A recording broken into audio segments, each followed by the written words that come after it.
ऐसा लगता है कि ये चुनाव दरअसल राहुल गांधी और नरेंद्र मोदी के बीच में या उनकी अध्यक्षता में होता हुआ नहीं दिखाई दे रहा, बल्कि इस चुनाव को एक अलग रंग, एक अलग कलेवर देने की कोशिश की जा रही है।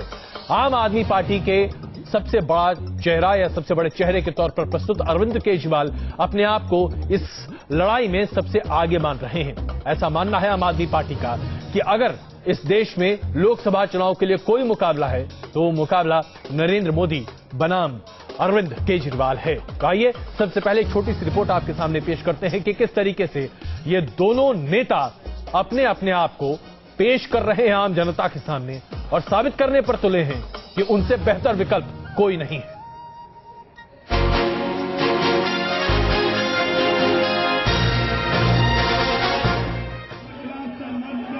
भ्रष्टाचार और जन लोकपाल जैसे मुद्दों पर राजनीति का दावा करने वाली आम आदमी पार्टी का अब एक ही एजेंडा दिख रहा है, नरेंद्र मोदी।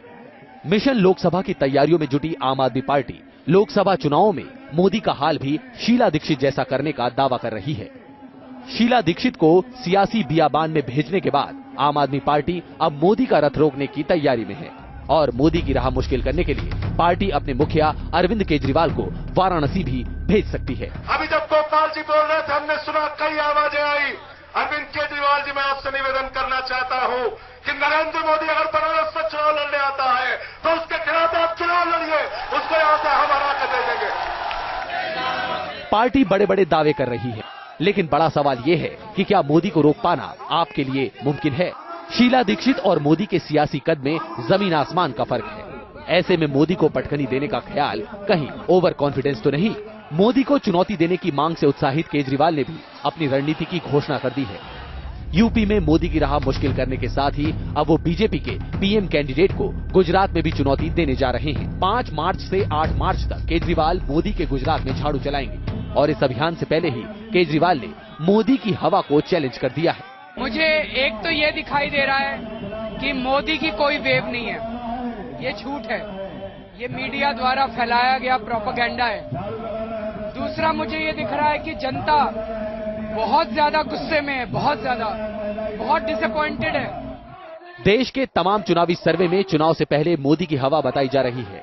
ऐसे में मोदी के खिलाफ आक्रामक दिखकर आम आदमी पार्टी ये संदेश देना चाहती है कि मोदी को रोकने में वो कांग्रेस और दूसरी पार्टियों से कहीं आगे है। Team news nation. तो आम आदमी पार्टी मानती है कि अगर उनका मुकाबला किसी से है तो वो है भारतीय जनता पार्टी और खास करके उसके मुखिया यानी कि प्रधानमंत्री पद के उम्मीदवार यानी नरेंद्र मोदी। मुद्दे पर चर्चा करने के लिए हमारे साथ मौजूद हैं आम आदमी पार्टी से राघव चड्ढा जी, बीजेपी से संबित पात्रा हमारे साथ जुड़ेंगे कुछ ही देर में और जेडीयू के नेता अली अनवर साहब इस वक्त हमारे साथ मौजूद हैं क्योंकि बिहार में बहुत कुछ हो रहा है जहां मोदी जी अपना दांव खेलते दिखाई दे रहे हैं। तो राघव जी, शुरुआत आपसे, ये कॉन्फिडेंस है या ओवर कॉन्फिडेंस? शीला दीक्षित को हरा दिया तो अब आप लोग को लगता है कि आप नरेंद्र मोदी को जहां वो खड़े हो जाए वहां से हरा देंगे, और इसके लिए उत्तर प्रदेश का अखाड़ा क्यों, गुजरात का अखाड़ा क्यों नहीं? देखिए, आम आदमी पार्टी की नीति ये है कि कोई भी लीडर चुनाव लड़ रहा है, कोई प्रोमिनेंट लीडर चुनाव लड़ रहा है तो उसे कड़े से कड़क टक्कर देनी चाहिए। दिल्ली में आपने देखा कि शीला दीक्षित के सामने अरविंद केजरीवाल जी लड़े। उसी हिसाब से हमारी नीति ये नहीं है कि किसी स्ट्रांग कैंडिडेट के सामने हम उनको वॉक ओवर दे दें। जैसे हम देखते आए हैं कि कैसे डिंपल यादव जी कन्नौज से लड़ती हैं तो उन्हें एक वॉक ओवर दे दिया जाता है, उनके सामने कोई कैंडिडेट ही नहीं खड़ा करा जाता है। चाहे सुषमा स्वराज जी विदिशा से लड़ती हैं तो उनके सामने कांग्रेस कोई कैंडिडेट नहीं खड़ा करती है। उसी हिसाब से मुलायम सिंह यादव जी ने तो ऑन रिकॉर्ड कहा है कि हम रायबरेली और अमेठी से तो अपना कैंडिडेट ही नहीं खड़ा करेंगे। तो ये सब जो पॉलिटिक्स, जो अभी तक कन्वेंशनल पॉलिटिक्स चलती आई है, हम उसको फॉलो तो करते नहीं हैं। हम एक नई टाइप की राजनीति करते हैं और वो राजनीति ये कहती है कि आपका जो सबसे दमदार योद्धा है आप उसको खड़ा करें। आप और देख भी रहे हैं, हमने अपने सबसे दमदार योद्धा कुमार विश्वास को राहुल गांधी जी के सामने खड़ा कर दिया, अंजलि दमानिया जी को यही सवाल मैं आपके सामने रखने वाला था जो आपने अभी कह दिया राघव जी। क्या आप मानते हैं कि इस देश में अगर किसी से मुकाबला है अरविंद केजरीवाल का और अगर किसी को हराना या पटखनी देनी चाहिए तो वो नरेंद्र मोदी हैं? अरविंद केजरीवाल के मुकाबले आप राहुल गांधी को रखना पसंद नहीं करते हैं? आपको लगता है कि वो दरअसल अरविंद केजरीवाल के सामने कुछ भी उनकी वक़्त नहीं है? ऐसा नहीं है। देखिए, राहुल गांधी जी के सामने भी हमने अपना सबसे जोरदार योद्धा कुमार विश्वास जी के रूप में वहां पहले ही भेज दिया है। जब एक दरवाजा बंद हो गया तो मोदी जी का दरवाजा खुला, मोदी जी के दरवाजा खुला है तो अब उसके सामने हम यही तो अरविंद जी आपने से चूज कर लिया ना राघव जी, आपने चूज कर लिया, आपने ये तय कर लिया कि दरअसल अगर आपके सबसे दमदार व्यक्ति का मुकाबला अगर किसी से होना चाहिए तो दमदार व्यक्ति उसके मुकाबले का नरेंद्र मोदी है, राहुल गांधी नहीं। इसके दो जवाब हैं। पहला जवाब तो यह है कि जब कुमार जी को राहुल गांधी जी के सामने चुनाव में उतारा गया तब दिल्ली सरकार थी, आम आदमी पार्टी की सरकार थी, तो आम आदमी पार्टी के मुख्यमंत्री का कुछ ऐसा इरादा ही नहीं था कि वो चुनाव लड़े। हालांकि मुझे भी नहीं पता कि अभी इरादा है, बट हमारी एज अ पार्टी मेंबर ये दरख्वास्त है कि वो चुनाव लड़े। दूसरी बात यह है कि मैं जरूर ये मानता हूं कि आज नरेंद्र मोदी जी अगर थोड़े इंपॉर्टेंट दिखते हैं तो उसके कुछ कारण है। मैं ये नहीं कह रहा हूं इंपॉर्टेंट नहीं दिखते हैं आज के इंडियन पॉलिटिकल सिनेरियो में, बट वो इंपॉर्टेंट दिखते हैं, उसके कुछ कारण हैं। उसके कारण जानना बहुत जरूरी है। उसका कारण यह है कि कांग्रेस आज तक उनके सामने सेक्युलरिज्म, गवर्नेंस के सवाल पूछने में फेल हो गई है। कांग्रेस की इतनी लैकलस्टर गवर्नेंस रही है कि लोग एक सब्स्टिट्यूट तलाश कर रहे हैं। बट जब आम आदमी पार्टी एक वैकल्प के सामने उभर कर आ रही है, वैकल्प दिख रही है, तो जरूर देश की जनता एक ऐसे वैकल्प को पे मुहर लगाएगी। चलिए अली अनवर साहब, मैं आप राजनीति का लंबा तजर्बा आपका रहा है, आपको लगता है कि आम आदमी पार्टी ने जिस तरीके से नरेंद्र मोदी के खिलाफ ताल ठोक दी है, आप लोगों से भी आगे निकल गए हैं? ये आप लोग नरेंद्र मोदी के खिलाफ अपनी आवाज बुलंद करते रहे, लेकिन जिस तरीके से अरविंद केजरीवाल को नरेंद्र मोदी के खिलाफ खड़ा करने की बात कही जा रही है, तो यानी कि ये लोग मानते हैं कि भाई आप लोग कहीं नहीं है, नरेंद्र मोदी के खिलाफ यही है और कोई नहीं। देखिए अजय जी, जब अरविंद केजरीवाल साहब दिल्ली में भी शीला दीक्षित जी के खिलाफ खड़े हुए थे, तब भी कुछ लोग कह रहे थे जी कि ये उनके लिए सोसाइटल साबित होगा जी, कहीं और से लड़ना चाहिए।